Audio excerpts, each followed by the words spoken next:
Hello, today I'm cooking millet. Millet is a very special grain. It has no gluten naturally, and it gives a bitter aftertaste if you prepare it incorrectly. To avoid this bitterness, you have to rinse it in cold water 5 times, and 6th time you have to pour over hot boiling water. Wait 2-3 minutes and then pour this water out.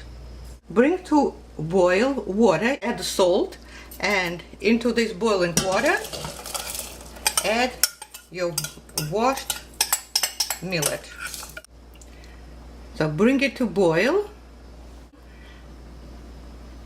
and reduce the heat and simmer for 30 minutes or until millet is completely done. Water should be completely absorbed by millet.